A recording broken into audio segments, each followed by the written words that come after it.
I've got no roots, but my home was never on the ground. I've got no roots, but my home was never on the ground. I've got no roots.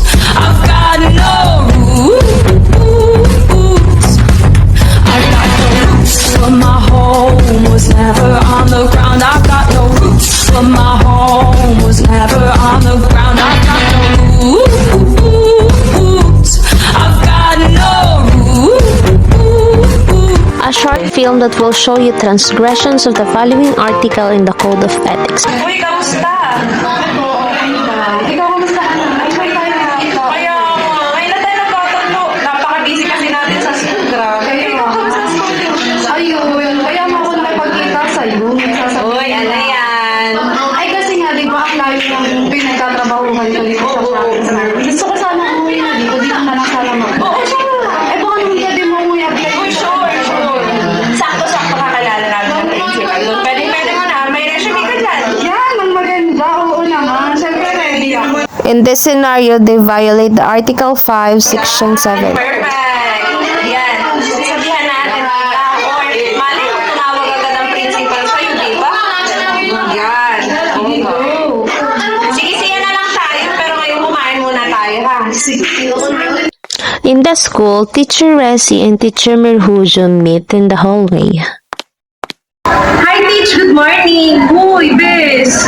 Uy, Teach pala. Baka naman, makonsider mo tong application ni Miss Ariani sa Lalima, ha? Alam ko naman, bestie mo si Miss Principal. Baka, ito na, yung application form. Eh, buti naman, pupunta ako kay Bestie ngayon. Sige, abot ko naman. Uy, salamat ha. I-send mo yan. Asahan ko yan ha. Sige, Teach, bye. Meron pa akong klase.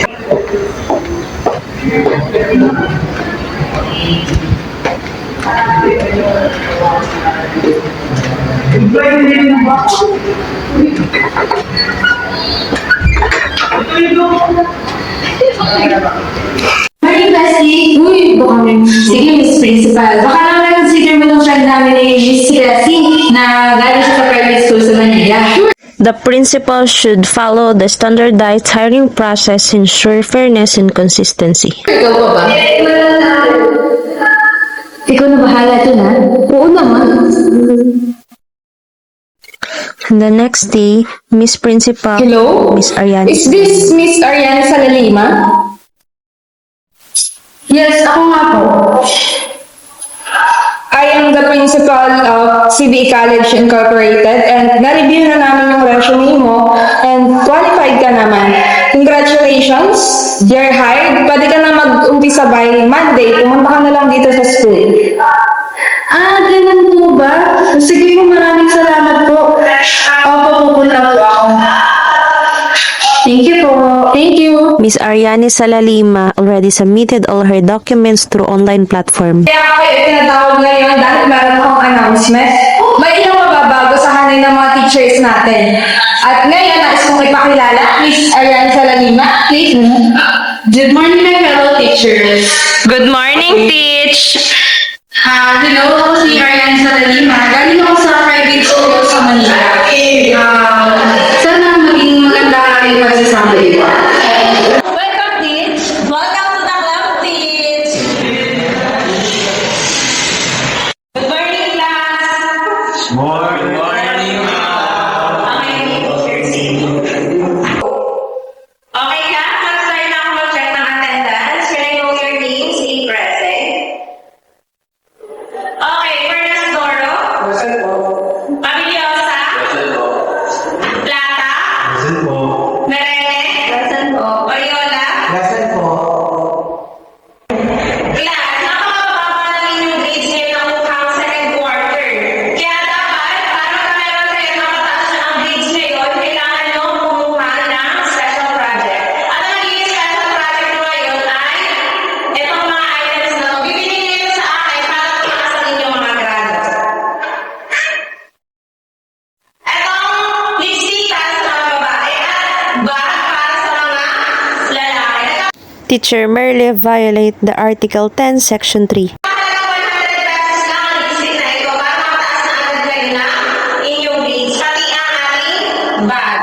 So, anyone, lalo na Fernas Doro, saka pa rin Plata. Fernas Doro,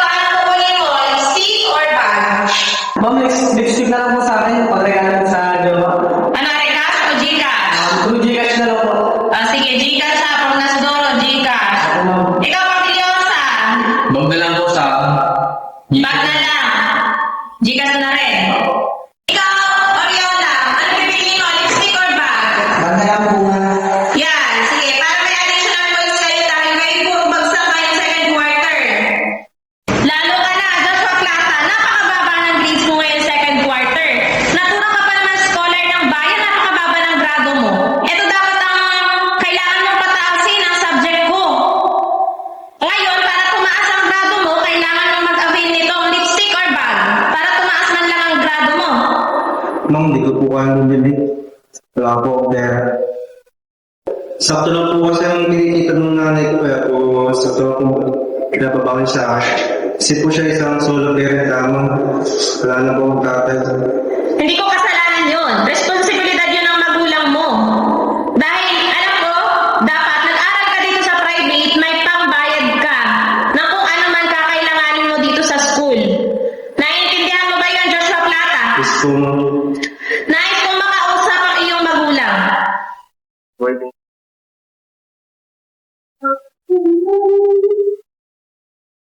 Grabe naman si Ma'am, no? Ba't kailangan niyang magbenta ng mga ganon? Para lang sa grades? Oo nga pare, buti na lang sobra-sobra ang bigay sa akin man. Oo nga, grabe naman sa'yo si ma'am, di ka man lang binigyan ng consideration. Alam naman na kaya ka lang nakapasok dito dahil scholar ka ng bayan. Okay lang yun. Wala eh. Sabay di tayo. Sige, tama na yun. Tara, kain tayo. Teka lang pare, uwi na kayo. May bawal pala ako. Okay, salamat na lang. Sige. Sige, pare. Sige pare.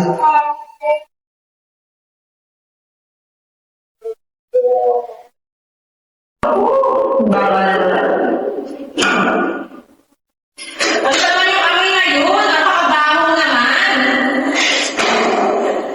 Oh, Joshua Plata, ba't ka dito kumakain sa loob ng room? Di ba bawal na bawal kumain dito sa loob ng room? Sino sabi sa'yo kumain ka dito? Pasensya naman, wala po kasi ako pambili sa labas. Ba't nahihagan po sa mga kamako? Bakit hindi ka ba binigyan ng nanay mo ng baon? Na meron naman po, ako po'y bago naman po bili sa akin ng pagkain. Hindi ka na po nakasis. Next time, huwag ka kakain dito sa room. Alam mo namang bawal na bawal yan dito. Pwede ka naman kumain sa kantin. Dito ka ba? Ano ba naman yan? Dito ka pa talaga kakain?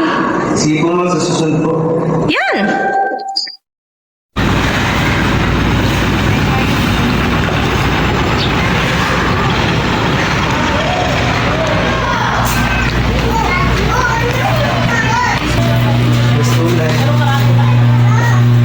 Dito ka naman na. Ako na po, inay. Kain ka na ba? Opo. Sabi nga po yung bilangan niyo sa akin. Pera ka ba?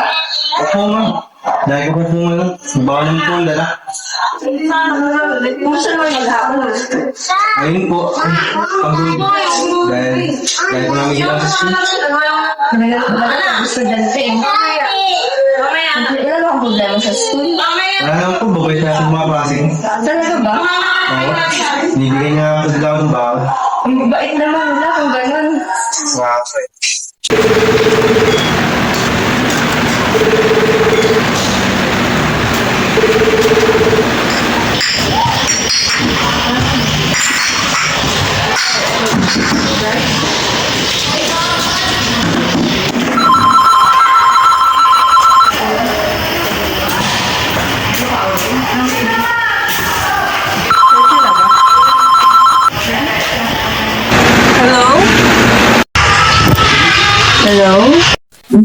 Hello, good morning. Pwede ko bang makausap nanay ni Joshua Plata? Yes po, ma'am. Ay, ako nga po. Bakit po kaya? Bakit ka ba kung sagutin mo phone? Kanina pa ako tumatawag dito. Pasensya na po. Ngayon ko lang po nasagot. Nagkaayos po kasi ako dito sa tindahan namin eh. Opo, ma'am. Ano po ba ang dahilan? Ba't po ka pupunta? Alam mo bang napakababa ng grades ng anak mo? Scholar pa naman siya ng bayan. Ngayon, may special project ako pero hindi na kayang i-afford. Ay, okay po. Sige, sige. Gusto kita makausap. Pumunta ka ngayon dito sa school. Pupunta na lang po ako. Okay, sige. Thank you. Salamat po. Good morning. Sige, pasok ka.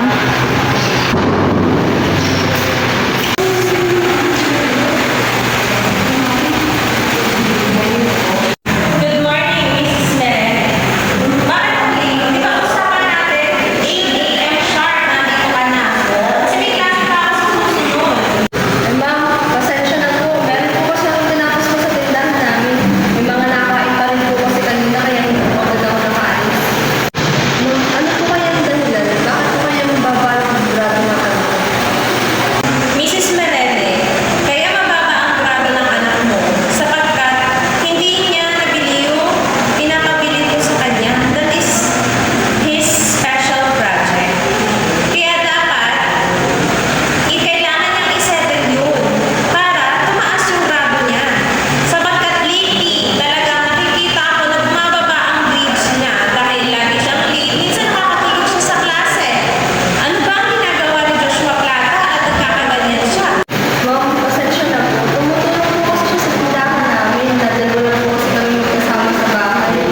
In this scenario, they violate Article 9, Section 3. A teacher shall hear parents' complaints with sympathy and understanding and shall discourage unfair criticism.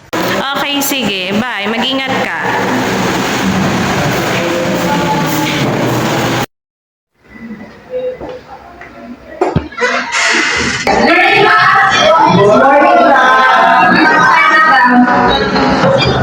Class, get your book at Usanjon to page 54 to 61 and how to order. A teacher shall possess and actualize full commitment and devotion to duty. Padarating galing lang naman, papasulat agad. Dalawa na, narating pa ako gawa. Ang dami naman mo ng papasulat at 51 to 61, ba yan? Nagawa ko sila. Tapos mamaya, magpapa-extra na naman siya, wala na lang sa lesson. Bagsak lang yung dami. Yeah, tapos po ang pao. Ano ba teaching mo sa school naman nasa akin ng student? Sino na yung ano ka nain na ng masunoy na kaya nga ba ito naman parang gas ba na pa ano? Salamat. Tudo. Ano ba yan? Ano na yung student? Tudo.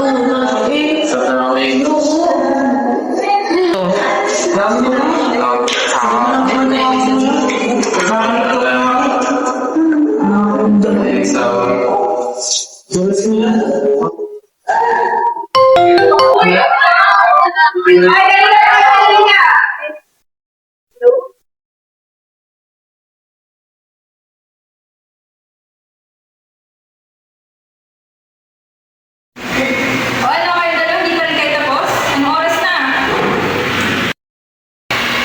Tapos na po ako. Tapos na rin po ako. O sige, pwede na kayo lumabas.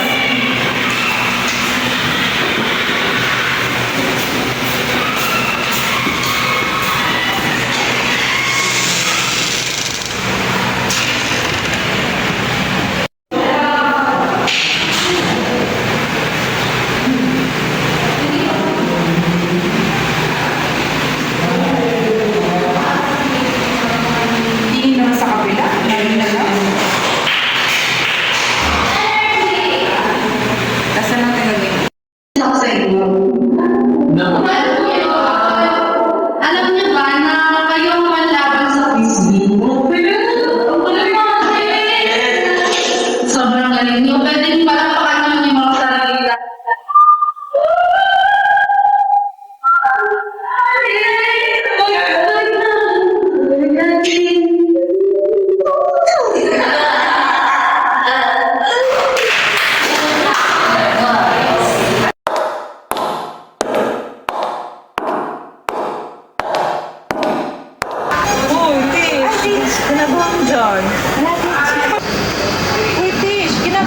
Teachers should avoid undermining their colleagues to maintain professional integrity, foster a positive work environment, and build respect and trust. Teach, ganito kasi. Ang lady kasi. Sobrang inino natin dyan sa klase niya. Simula na inasok natin si Miss Ariani. Totoo ba? Ay, may chika pala ako sa'yo. Oh my gosh, big announcement ko. Uy, alam mo ba si, Miss Mariana Salalima? Naku, kahit kababata natin yan. Ang taas na lang sa kesa sa atin, napaka-unfair. Talaga ba? Sobrang tagal ko na dito sa Vision 2. Hindi mo lang nataas yung sagad ko. Oh my gosh, oo, totoo yun. Ang taas ng sahod niya sa atin. Awan ko ba? Kung sino pa yung pinasok natin, siya pa yung mas mataas ang sahod. Unfair pati para sa atin. Super! Naturang pa naman na kakilala mo yung principal natin. G. In this case, Miss Ramos overheard Teacher Merle and Teacher Merhujo chatting behind her back about Teacher Salalima. Ay, best nakita ko si Ma'am Merudia at si Ma'am Merle. Pinag-chismisan si Ma'am Salalima. Talaga ba? Oo, best rin narinig ko pang bumakon. Grabe naman. Kaya, Pasok! Ma'am, isasabihin po ako sa inyo. Narinig ko po si Ma'am Merudia at si Ma'am Merle. Pinag-usapan ko kami sa kanya. Oh, ganun ba? Sige. Kung wala lang ako sa akin. Sige po.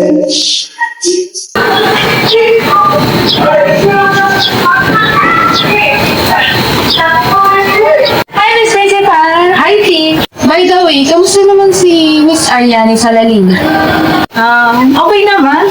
Ako, ano yung naririnig kong mga balita tungkol sa'yo na puro ka daw sa cellphone, hindi ka nagtuturo sa mga estudyante mo? That close tayo at kaibigan kita ito-tolerate ko na yung ginagawa mo kahit principal ko dito. Paano na lang kung makarating mo sa nakakataas, di ba? Maaari ka masuspend sa mga ginagawa mo. Kasi na, Miss Principal. Okay, go back to your class. Maupo ka, Miss Merle. Miss Principal called Miss Merle in her Siguro office. naman, alam mo na kung bakit kita itinatawag ngayon. Yes po. Matagal ko nang naririnig ang bali-balitang binabagsak mo raw ang mga estudyante mo. At para makapasa sila, kailangan nilang bumili ng mga paninda mo. Alam ko rin, matagal na kitang sinabihan tungkol dyan. Akala ko, tumigil ka na, ngunit diretso ka pa rin pala. Nakarating na rin ito sa makakataas. Mabuti na lamang at nakumbinsi ko sa lang, suspindihin ka na lang ng mga ilang linggo. Wala na rin akong magagawa ba? Tatanggapin ko po na bukas sa aking puso kung ano man po ang naging desisyon na itaas, lalo na po kayong Miss Principal. Lahat na lang po ng gawa ay aking i-endorso sa papalit sa aking as new advisor, Miss Principal. Salamat. Maaari ka nang umalis. Sige po, Miss Principal.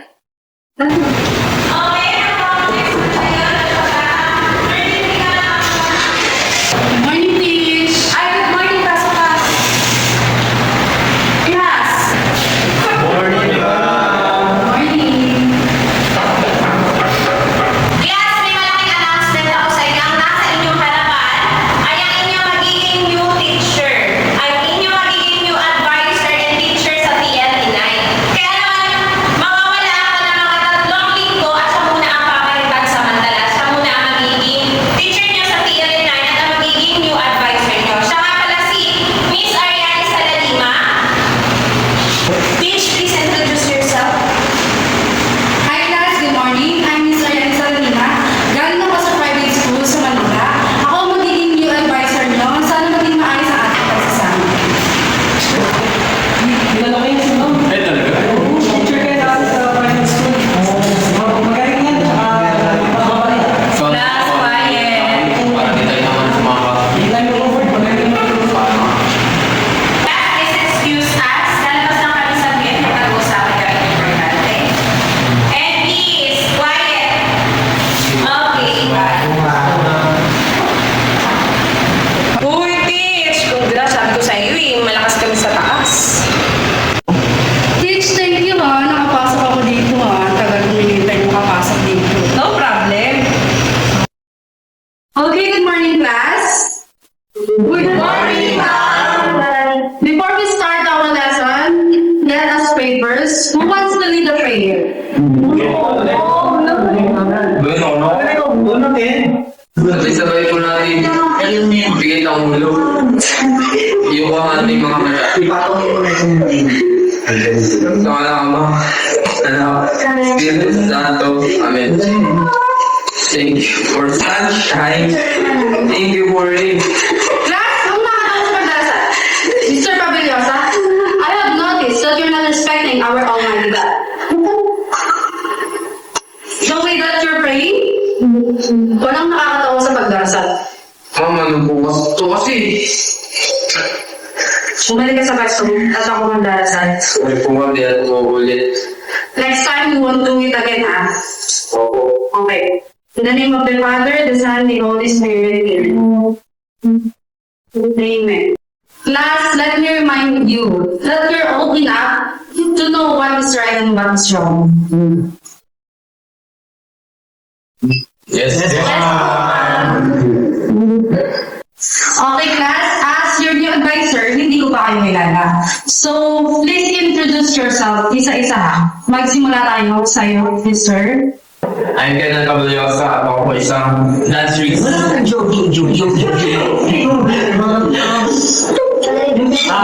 Ako po din yan. Parang daragat yung nagtan din yan. Perfect. Thank you. And yes, you. As each learners present themselves to the class, Miss Ariani Salalima keeps listening to them. As a teacher, she understands how to hear their perspectives and she has a set of positive example for her students.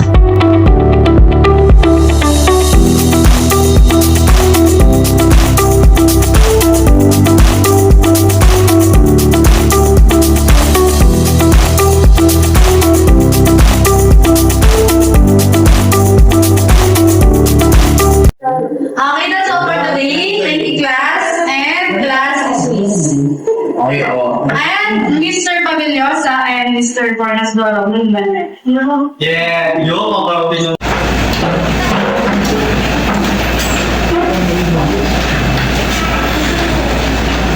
yung Violent Article 11, Section 4. They should always respect Almighty God. Sinayaman ko kayo dahil gusto kayong makakalsa. Bilang bagong guro, hindi ko tinotolerate yung ganun gawain. Kanina habang nagdarasal, di ba? Hindi ko gusto yung ganun. Kung magagawa niyo yung dati sa dati ng guro, sa akin hindi. Kaya sa susunod aayusin yun. Sa tayo mo. Diba? Pare na kayo mo. Miss Salilina, nasa ng grade sa mga estudyante mo?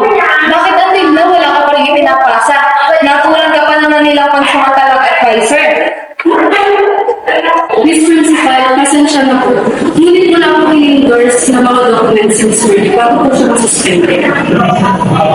Napaka-responsable niya talaga. Teacher Merle violate the Article 5, Section 3. A teacher shall organize and leave their successor such records and other data as are necessary to carry on the work. Morning, class! Morning, ma'am! Hey, God.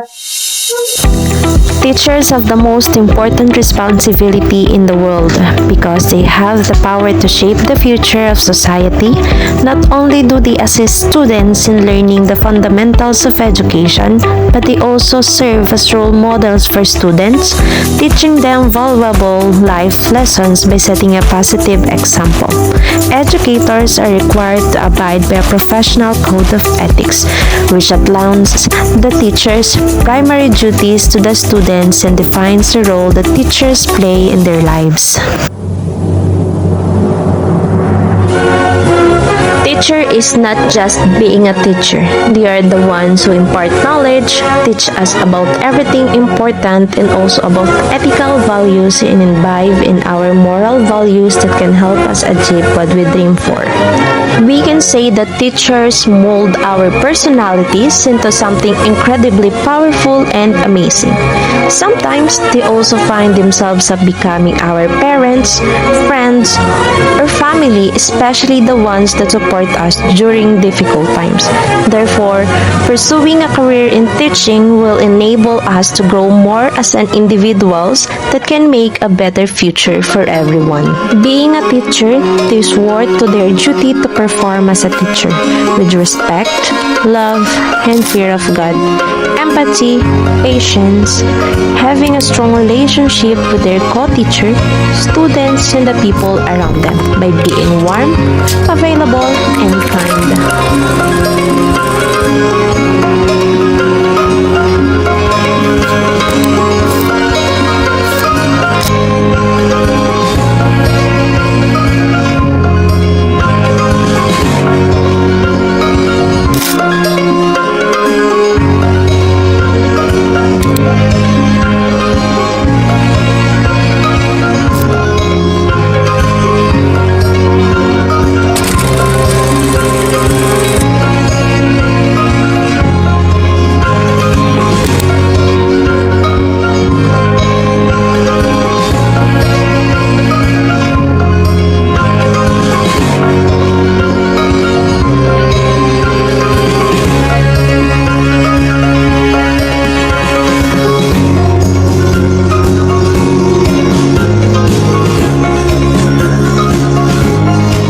The teacher that inspired every student to fight the challenges of life only to achieve success and become an inspirational teacher. And now the success has already been claimed.